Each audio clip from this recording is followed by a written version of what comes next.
नमो नमः। आप सभी का स्वागत है सेठ श्री सूरजमल तापड़िया संस्कृत आचार्य महाविद्यालय के ज्ञान वैविध्य यूट्यूब चैनल पर। विद्यार्थियों, शास्त्रीय द्वितीय वर्ष का पाठ्यक्रम चल रहा है जिसमें मृक्षकटिकम नामक प्रकरण हम पढ़ रहे हैं। मृक्षकटिकम के 2 अंक समाप्त हो चुके हैं।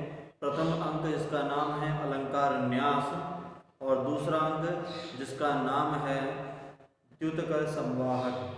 प्रथम अंक का नामकरण अलंकार न्यास इसलिए रखा गया क्योंकि वसंत सेना के द्वारा चारुदत्त के घर में अपने आभूषणों को न्यास अर्थात धरोहर के रूप में रखा गया, इसलिए अंक का नाम पड़ा अलंकार न्यास। द्वितीय अंक जो है उसमें जो संवाहक है, जो अपने आप को चारुदत्त का मित्र बताता है, वह जुए में 10 स्वर्ण मोहरे हार चुका है, जिसके कारण उसका पीछा करते हुए माथुर और द्युतकर उसका पीछा करते हैं और उनसे वसंत सेना उसे अपना आभूषण दे करके छुड़ा लेती है। संवाहक को छुड़ाने के लिए अपना कंगन जो है वो निकाल करके माथुर को देती है, जिससे कि उसका जो कर्ज है वो माफ किया जाता है। तो इसलिए द्वितीय अंक जो है उसका नामकरण किया द्युतकर संवाहक, जुआ खेलने के कारण उस अंक का नाम पड़ा। इसी प्रकार से आज तृतीयांक जो है उसके बारे में हम पढ़ने जा रहे हैं। तृतीयांक में सर्वप्रथम जो चेट है उसका प्रवेश होता है और वो आकर के कहता है सुजन खलो भृत्यानुकंपः स्वामी निर्धन कोपि शोभते।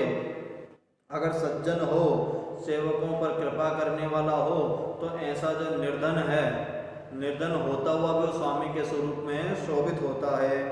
पिशुन पुनर्द्रव्याग्रविदो दुष्कर खलो परिणाम दारुण।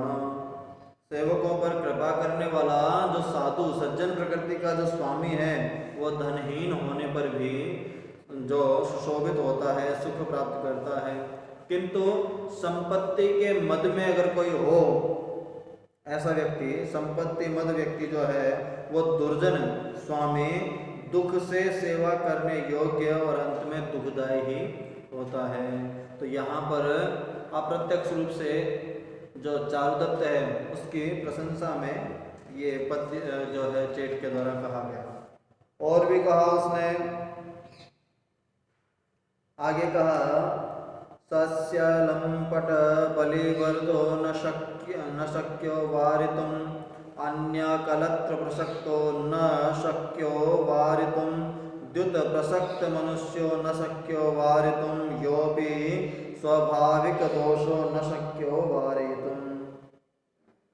जो हरित अर्थात धान्य का लोभी वृषभ पर स्त्री गामी मनुष्य जो है और जुए में अनुरक्त पुरुष रोका नहीं जा सकता। जो वृषभ है अर्थात जो बैल है वो क्या है, धान्य को, खेत में जो धान्य लगा हुआ उसको खाने का लालची है, तो उसको रोकना संभव नहीं है। आप आज रोकेंगे कल वो पुनः पहुंच जाएगा। उसी प्रकार से पर स्त्री गामी, दूसरी स्त्री में रमण करने वाला पुरुष, उसे भी रोकना संभव नहीं है। और जो भी प्रकृति से प्राप्त दुर्गुण है उसका निवारण नहीं किया जा सकता। ये उनके अंदर स्वाभाविक रूप से दुर्गुण के रूप में रहते हैं। कापि वेलाचार्य आरुदस्य दत्तस्य गांधर्वं श्रोतुं गतस्य अतिक्रांतमार्द्य रजनी अद्यापि न आगच्छति तद्यावत् बहिर्द्वारशालायां गत्वा स्वप्यम आस्यामि। तो वो कह रहा है चेट, आर्य चारुदत्त को गाना सुनने को गए हुए कितनी देर हो गई।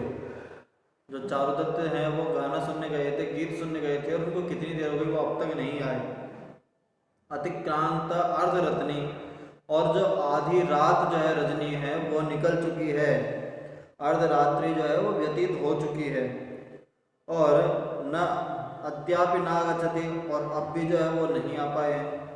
इसलिए तब तक मैं क्या करता हूँ, जो डोरी है, जो देवली है, उस पर जा कर के मैं सो जाता हूँ, जो बाहर जो है वहाँ जा कर के मैं सो जाता हूँ। तदंतर उसके बाद मंच निर्देश दिया हुआ, तदंतर ततः प्रविशते चारुदत्तो विदूषकश्च। उसके बाद प्रवेश करते हैं चारुदत्त और विदूषक। विदूषक आपको पहले बता ही दिया था, विदूषक जिसका नाम है मैत्रेय और वो चारुदत्त का सहयोगी है, मित्र स्वरूप में है। अहो, चारुदत्त कह रहा है अहो साधु साधु रे विलेन गीतम वीणा ही नाम समुद्रोत्थितम रत्नम कुतः। जब वो गीत सुनकर के आए वहाँ का आनंद जो है उसका वर्णन कर रहे हैं कि वाह वाह क्या आनंद था, वो रेबिल ने बहुत अच्छा गाया, बहुत अच्छा गाया। और जो उसने वीणा बजाई वो वीणा वास्तव में बिना समुद्र से निकला हुआ एक प्रकार का रत्न मानो। रत्न जो है समुद्र से प्राप्त हुआ है, लेकिन वीणा जो है वो समुद्र से प्राप्त नहीं हुआ, लेकिन भी वो रत्न की तरह सुशोभित होने वाला है। क्योंकि कहा उत्कंठितस्य हृदयानुगुणा वयस्य संकेतके चिरयति प्रवरो विनोद संस्थापना प्रियतमा विरहातु गणराणाम रक्तस्य राग परिवृत्तिकर प्रमोद। वीणा क्या क्या कर सकती है उसके बारे में बताया। वीणा के बारे में विदूषक को कहते हैं प्रिय के लिए आकुल व्यक्ति के लिए मनोकुल मित्र है। जो प्रिय है उस प्रिय के लिए अगर आकुल हैं, व्यथित हो रहे हैं, तो वैसे उसको मनोकुल अर्थात उसके मन को शांत करने के लिए एक अच्छे मित्र के रूप में है। अभिसार के लिए दत्त वचन प्रेमी के देर करने पर उत्कृष्ट मनोरंजन है। अगर अभिसार अर्थात मिलने के लिए कहा है प्रेमी ने और वो नहीं पहुंचा, तो उतने समय के लिए वो एक प्रकार से मनोरंजन रूप में है उसका संगीत सुनना। विरह व्याकुल जनों की अत्यंत प्रिय सांत्वना के लिए भी और प्रेमियों के प्रेम को बढ़ाने वाला जो है वो विनोद रूप में भी वो जो वीणा है वो काम आती है।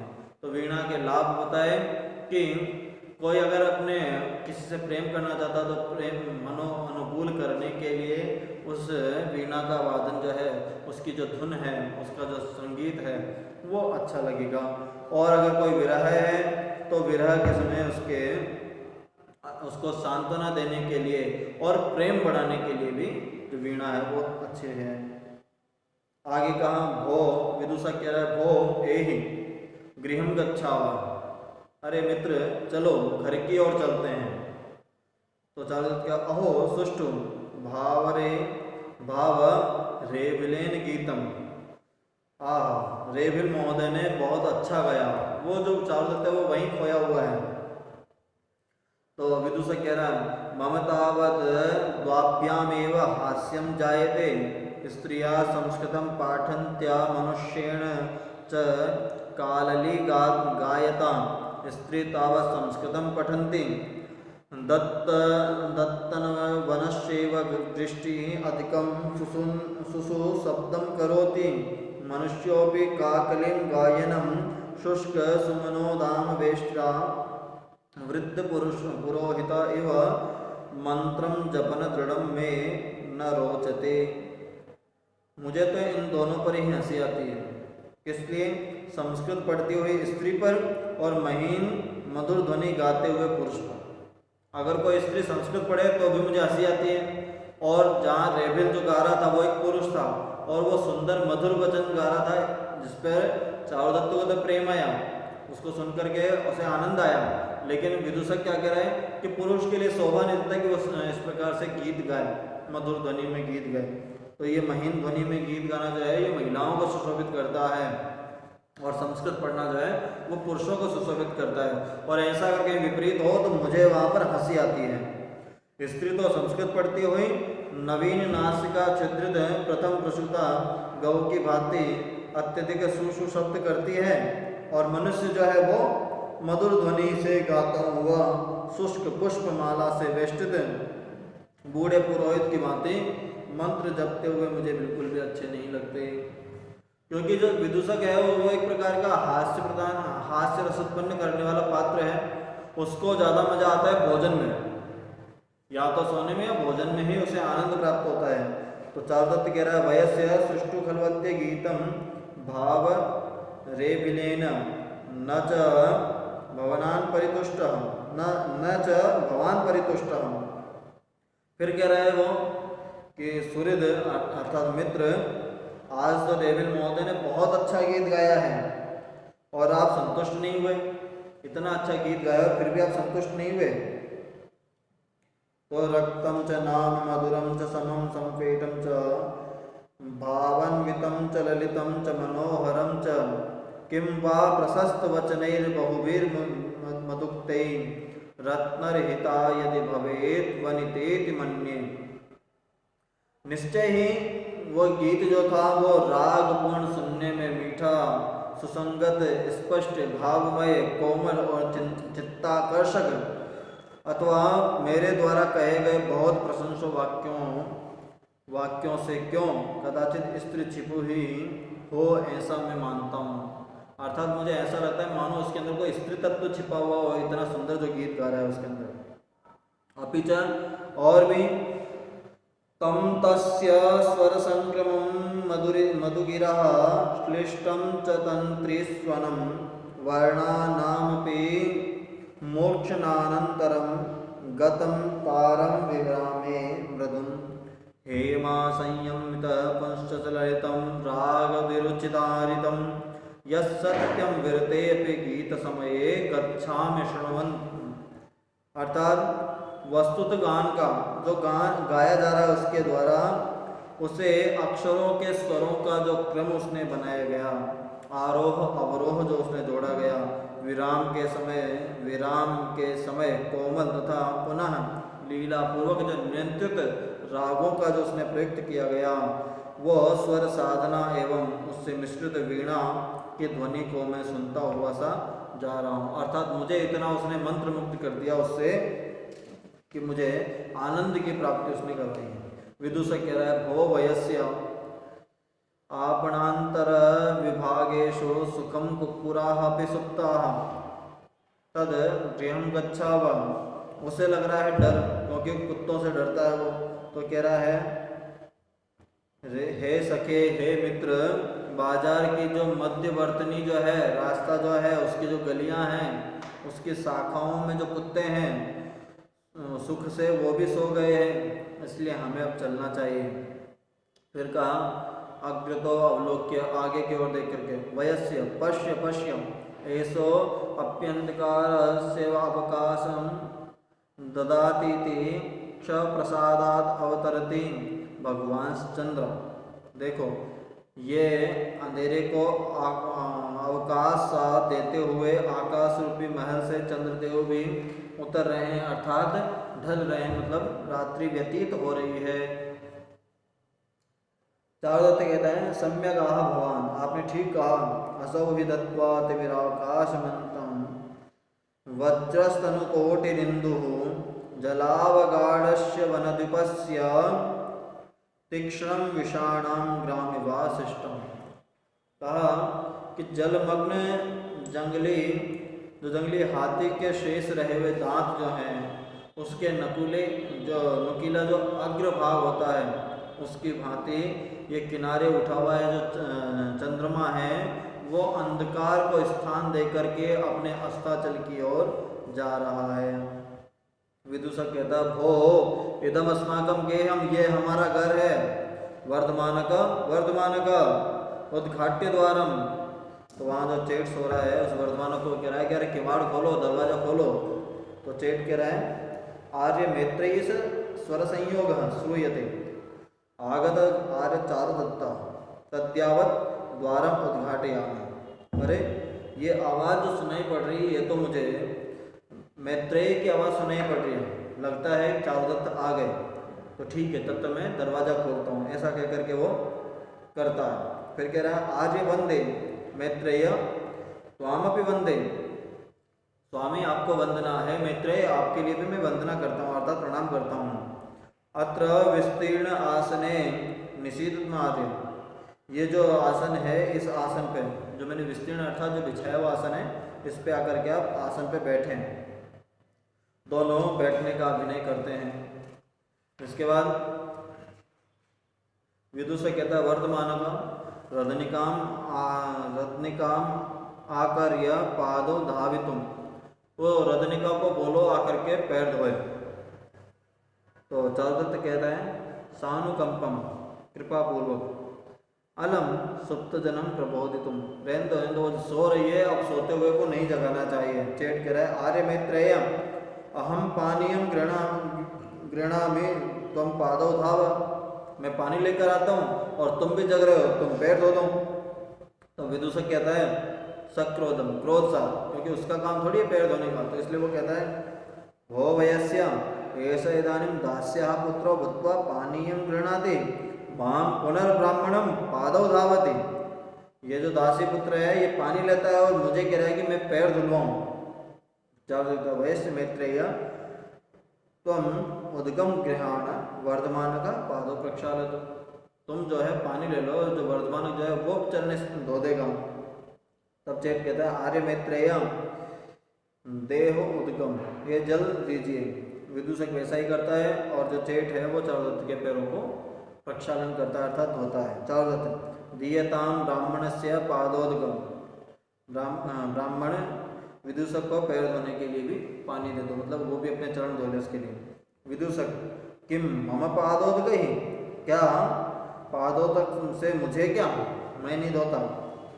भूम्यामेव मया ताड़ित गर्भ भेदेन पुनरपि लोटितव्यः, मुझे तो पीटे हुए गधे की बातें फिर भी पृथ्वी पर ही लौटना है, मुझे तो वापस जाना तो इस पृथ्वी पर ही है, इसलिए रहने दो। चेट कहता है आर्य मैत्रेय ब्राह्मण खलु तुम तो ब्राह्मण हो इसलिए तुम्हारे पैर धोना तो अच्छी बात है। विदूषक यथा सर्वनागानां मध्ये डुडुम्भु तथा सर्व ब्राह्मणां मध्ये अहम ब्राह्मण, जिस प्रकार से सभी सर्पों के बीच में डोडा जो जल का सांप जो होता है उस प्रकार से निर्विष बिना विष वाला, वैसे ही सभी ब्राह्मणों के बीच में मैं केवल नाम मात्र का ब्राह्मण हूँ। चेट कहता है आर्य मैत्रेय तथापि धाविष्यामि, तथापि मैं आपके पैरों को धोना चाहता हूँ। आर्य मैत्रेय एतत् सुवर्ण भाण्डं मम दिवा तव रात्रौ च तद्गृहाण। आर्य मैत्रेय यह स्वर्ण पात्र जो सोने का के गहने का बक्सा जो है दिन में मेरा और रात में तुम्हारा है, इसलिए लो, क्योंकि दिन में इसकी रखवाली मुझे करनी है और रात को रखवाली आपको करनी है। विदूषक गृहीत्वा अद्येपि तत् तव तिष्ठति किमत्रो उज्जैन्यां चौरोऽपि नास्ति य एतं दास्यः पुत्रं निद्राचौरं न अपरति भो वयस्य अभ्यंतर चतुशालकम प्रवेश्यतामेनम। तो वो कहता है विदूषक कहता है लेकर के यह आज भी स्थित है, क्या इस उज्जैनी में कोई चोर भी नहीं है जो इस दासी पुत्र की नींद के चोर अर्थात निद्रा में विघ्न डालने वाले स्वर्ण पात्र को यहाँ से नहीं चुरा लेता। हे मित्र इसे अंदर के प्रकोष्ठ में रख देता हूँ, क्योंकि यहाँ पर कोई ऐसा चोर नहीं है जो आएगा और इसको यहाँ से चोरी करके ले जाएगा। चारुदत्त कहता है अलम चतुशालमिमं प्रवेश्य प्रकाश नारे धृत एव यस्माद् तस्माद् वयं धारय विप्र तावदन्य तस्याः खलु भो समर्प्यते। और वो कहता है कि इसको चौपाल में पहुंचाना व्यर्थ है, क्योंकि यहाँ यह जो धरोहर है उस गणिका की, और इसलिए हे ब्राह्मण तब तुम स्वयं रखो जब तक उसको लोटा नहीं किया जाए। तुम इसको जो है अपने पास संभाल कर रखो, वहाँ रख दोगे तो कोई चोरी करके ले जाएगा। इसके बाद जो विदूषक है वो निद्रा नाटयन तम तस्य स्वर संक्रमम इति पुनः पठति, निद्रा का अभिनय करता हुआ उसी के स्वर को वापस पढ़ता है। अभी निद्राति भवान, आप सो रहे हैं। चारुदत्त अथ किम, और क्या, इयं हि निद्रा नैनावलंबनी ललाट देशादुपसर्तीव नाम आदृश्य रूपा चपला जरेव या मनुष्य सत्वं परिभूय वर्धते। निश्चित मस्तक जो है वो प्रवेश से आंखों का आश्रय ले रहा है और नींद मेरे निकट आ रही है। अंतर्हित जो आकृति वाले जो चंचल वृक्ष वृद्धावस्था के सदृश मानव बल को अभिभूत कर वृद्धि को प्राप्त कर रहा है, अर्थात मुझे निद्रा आ रही है। विदूषक तत् स्वपिवः, तो तुम सो जाओ। नाट्येन सुपति, अभिनय के द्वारा उसको सो जाते हैं।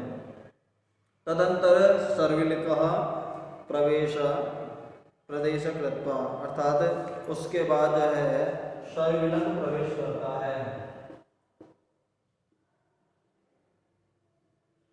सर्विलक, अब देखिए सर्विलक है नया पात्र यहाँ पर आया है।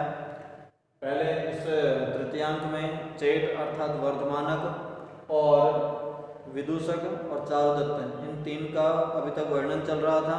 अब यहाँ पर चौथा पात्र जो है वो सर्विलक का प्रवेश हुआ। विदूषक चारुदत्त जो कि निद्रा दोनों को आ रही है, वो सो रहे हैं, उसी समय पर सर्विलक का प्रवेश हुआ।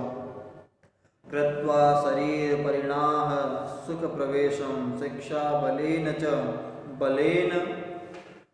कर्म मार्गम गच्छामि भूमि परिसर्पण घृष्ट पार्श्वौ निर्मुच्यमान इव जीर्ण तनुर्भुजंगम। शिक्षा के सामर्थ्य और शरीर की शक्ति से देह की विशालता सरलता से घुसने योग्य सेंध करके, सेंध अर्थात चौरी का, धरती पर सरकने से घिसे हुए पार्श्व भाग वाला मैं कैंचुल छोड़ते हुए जर्जर देह वाले सर्प के सदृश हो गया हूँ। सर्विलक जो है वो चोरी, सेंध का मतलब था चोरी करने के लिए सेंध लगाकर पहले से ध्यान रख करके बैठा हुआ था और उसे पता चल गया कि विदूषक के पास सोना है, तो वो नभो अवलोक्य सहसन आए कथमस्तुमुपगच्छति सह भगवान मृगांकः। आकाश की ओर देखते प्रसन्नता पुरारे, ये क्या चंद्रमा अस्त होने जा रहे हैं, अर्थात वो जा रहे हैं, क्योंकि नृपति पुरुष संकित प्रचारम पर गृह दूषण निश्चित वैरम घनपटलतमो निरुद्ध तारा रजनी नियम रजनिरियम जननीव संवृणोति। मेघ समूह के समान अंधकार से आच्छादित ताराओं वाली यह रात्रि माता के समान राजपुत्रों के द्वारा संकित आवागमन वाले तथा दूसरे के घर में सेंध दूषित करने में माने हुए सबसे बड़े वीर छिपा रही है। अर्थात ये जो चंद्रमा जो है, वो चंद्रमा क्या है, मेघ समूह के समान जो है अंधकार को, ताराओं से रात्रि को, माता के समान राजपुत्रों को द्वारा संकित आवागमन जो है उसको और सेंध लगाए हुए दूषित करने वाले पुरुष को छिपाने का कार्य कर रही है। और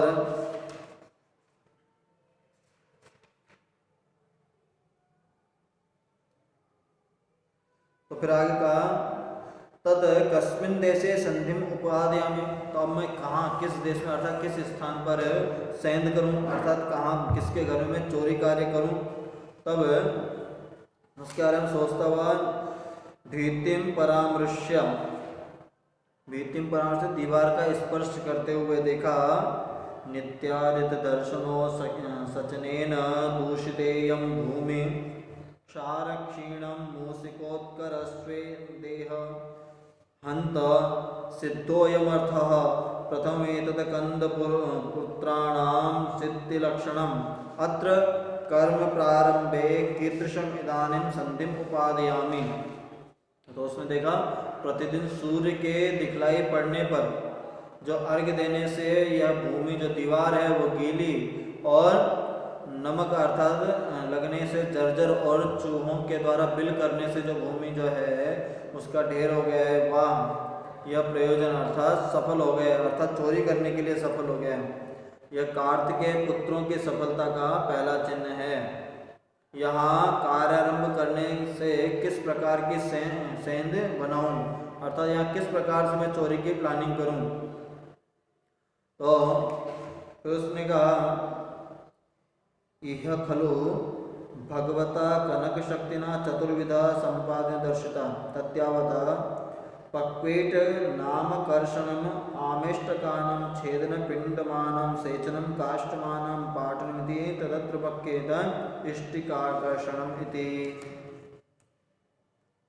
तो जो पक्की ईंटें जो हैं, अब उसने कहा एक चार प्रकार का सेंध फोड़ने का उपाय प्रदर्शित किया गया। सेंध के लिए चार प्रकार से बताया गया। पहला, पक्की ईंटों में छेद करना, को खींच देना तो उसे तोड़ देना, कच्ची ईंटों को काट देना, मिट्टी के लोंदे से निर्मित अगर दीवार है तो उसको सींच देना, और लकड़ी से बनी दीवार है तो उसे काट डालना।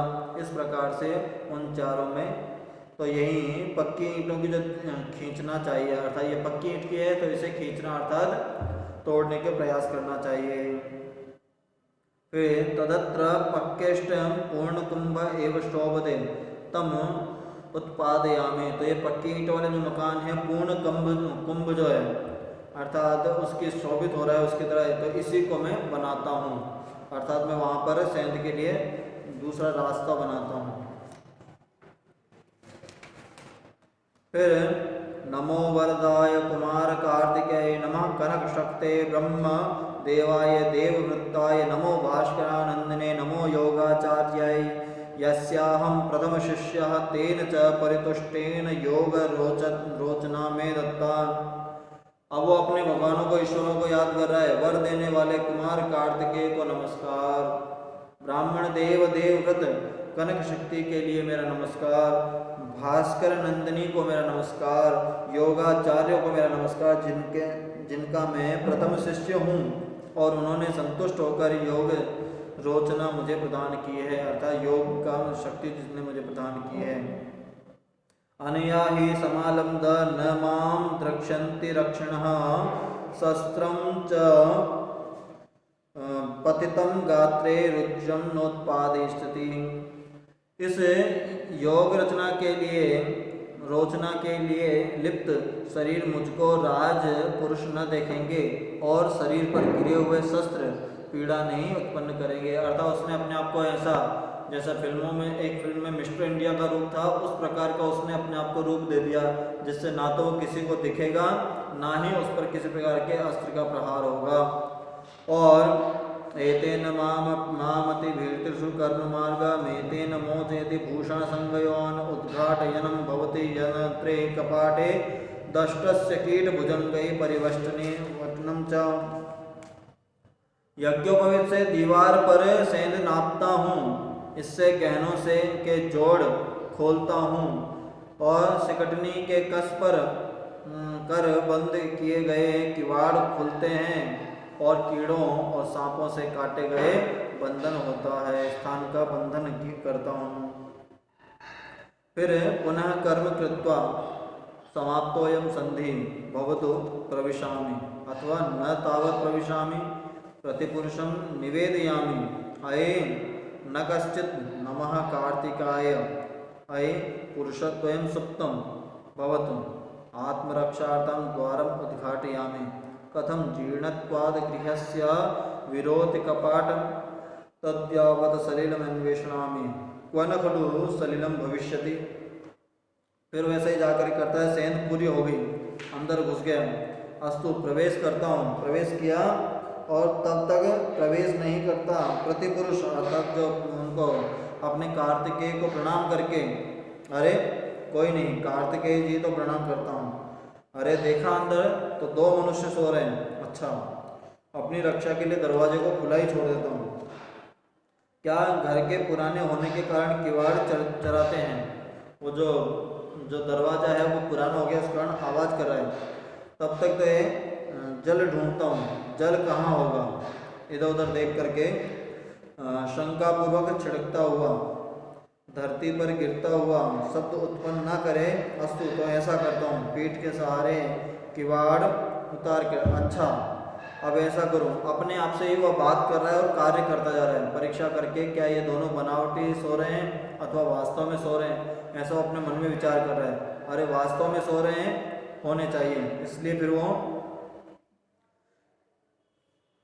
समन्तान अवलोक्य चारों तरफ देख करके आए, कथम मृदंग अयम दुर्दुरा अयम पणवः अयमपि वीणा एते वंशाः इमे पुस्तकाः कथम नाट्याचार्यस्य गृहमिदं। ये कोई नाट्याचार्य का गृह है कि जहाँ पर वीणा है, मृदंग है, पणव है और ये सब ऐसा लग रहा है जैसे पुस्तकें हैं तो कोई नाट्याचार्य का घर हो।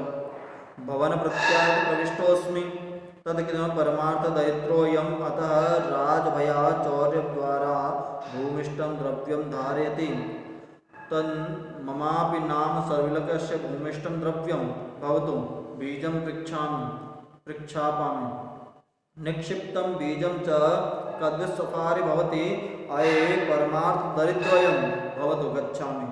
अब उसने देखा कि मैं किसके घर में घुस गया हूँ, तो उसने देखा कि ढोल है, ढोलक है, वाद्य यंत्र है, वीणा है, बांसुरी है, तो पुस्तकें, तो उसने सोचा कि किसी संगीत आचार्य आदि नाट्याचार्य आदि के घर में घुस गया हूँ, तो घर के विश्वास से घुस गया हूँ, तो क्या मैं यहाँ पर सर्वथा निर्धन के घर में घुस गया हूँ, या राजा अथवा चोरों से डर से भूमि में धन गाड़ कर रखता है, कौन है भाई ये? तो क्या मुझ सर्विलक के लिए भूमि में गड़ा धन अज्ञेय है? अच्छा, बीज फेंकता हूँ, तो फेंके गए बीज का कहीं नहीं प्रभाव दिखता, अरे वास्तव में ये तो निर्धन का ही घर है, यहाँ से जाता हूँ, ऐसा सोचता है। उतने में विदूषक जो है वो भोवयस्य संधिरिव दृश्यते, स्वप्न देखता हुआ बड़बड़ाता रहता है। चोरमिव पश्यामि तद गृणात् भवानी धनम सुवर्ण भांडम, तो वो मन ही मन कह रहा है कि सेंध से दिखाई दे रही है मुझे, कोई चोर घर में घुस रहा है, इसलिए आप इस सोने के पात्र को खुद ले लें।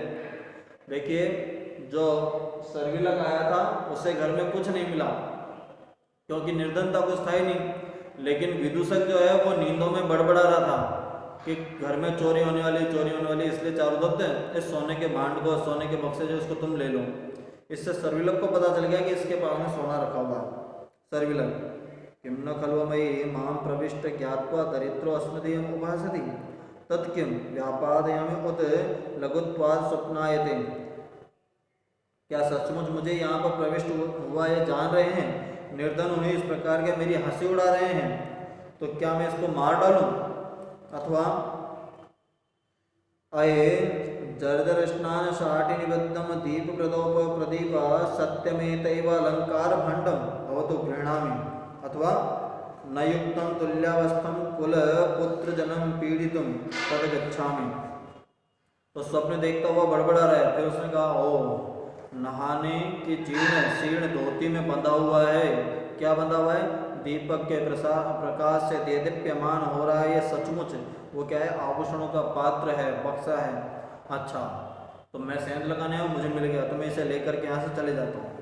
तो अथवा अवस्था वाले अच्छे कुल में उत्पन्न व्यक्ति को सताना उचित नहीं है, तो इसलिए उसको बिना मारे वहाँ से छोड़ करके चला जाता। विदूषक जो है, भोवयस्य शापितो असि गो ब्राह्मण कामयया यत्वेद स्वर्ण भांडम न गृह्णासि। हे मित्र, गाय और ब्राह्मण के अभिलाषा के द्वारा तुम्हें शपथ दिलाता हूँ, यदि आभूषणों का डिब्बा न लो। सर्विलक कहता है, अनतिक्रमणीया भगवती गोकाम्या ब्राह्मण कान्या च तद गृह्णामि।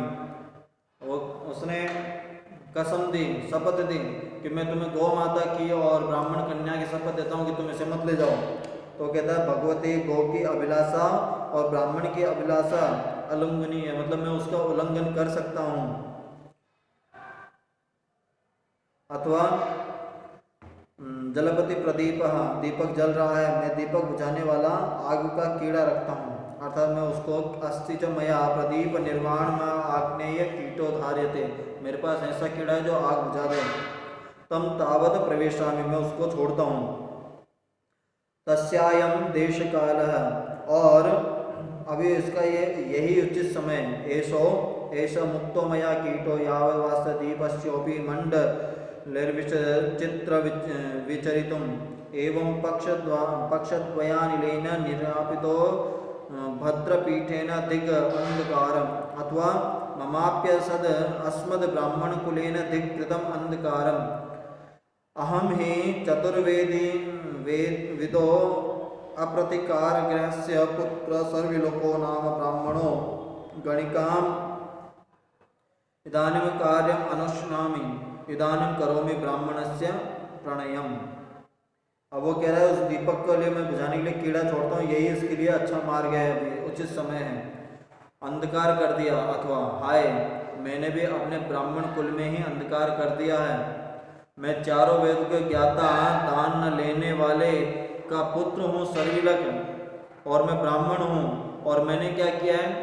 जो गणिका है उस गणिका से प्रेम किया है। किस गणिका से?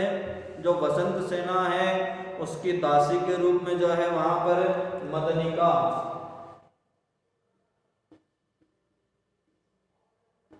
इस मदनिका से प्रेम करता है ये सर्विलक। और सर्विलक क्या चाहता है? इस मदनिका को वसंत सेना के घर से दासत्वता से मुक्त कराना चाहता है। उसी के लिए क्या कर रहा है? ये चोरी का कार्य कर रहा है। तो वो कह रहा है कि मैंने अपने वंश का नाम खराब कर दिया, क्योंकि मैं ब्राह्मण होते हुए एक जो गणिका है इस गणिका से प्रेम करता हूँ के लिए ऐसा अनर्थ कर रहा हूँ, वह ब्राह्मण को प्रसन्न करता हूँ। विदूषक कह रहा भो वयस्य शीतले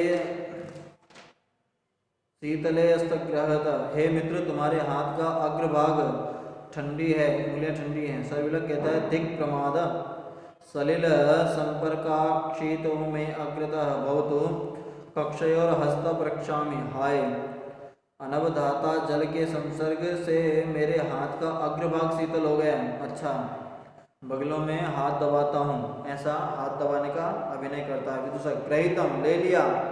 सर्विलक अनतिक्रमणीयोयम ब्राह्मण प्रणय तद ग्रहीतम, ये ब्राह्मण का आग्रह अनुलंघनीय इसलिए ले लिया। इदानीम, विदूषक कह रहा है इदानीम विक्रीत पंड इव गणिका अहम सुखम स्वप्यामि, अब सामने बेचे हुए बनिए की भांति मैं सुख से सो सकता हूँ, मैं अब आराम से सो सकता हूँ। सर्विलक कहता है महाब्राह्मणम स्वपहि वर्ष शतम, अरे महाब्राह्मण तुम सो जाओ, 100 साल तक सोते रहो। कष्टमेव मदनिका गणिकार्थम ब्राह्मण कुलम तमसी पातितम अथवा आत्मा पातितम, कष्ट है मुझे कि उस मदनिका जो गणिका है उसके लिए मैंने अपने पिता आदि के गोत्र वाले कलंक को उसको कलंकित किया है, ब्राह्मण वेश को अंधकार में मैंने डाल दिया है, अथवा कुल को ही क्या अपने आप को भी मैंने ऐसा कर दिया है। इसके बाद में जो सर्विलक है वो यहाँ से चोरी करके चले जाता है और जा करके उसे मदनिका को छुड़ाना चाहता है। दूसरी तरफ विदूषक जो है नींद से जाग जाता है और उसे पता चलता है कि उनके घर से आभूषणों की कोई चोरी कर लिया, जिसे वो स्वप्न समझ रहा था और वो हकीकत में ही उसके साथ घटित हो गया। तो इसलिए तृतीयांक में आज के लिए इतना ही, अगले भाग में इसके आगे की कथा जो है उसको पढ़ेंगे। आज के लिए इतना ही, धन्यवाद।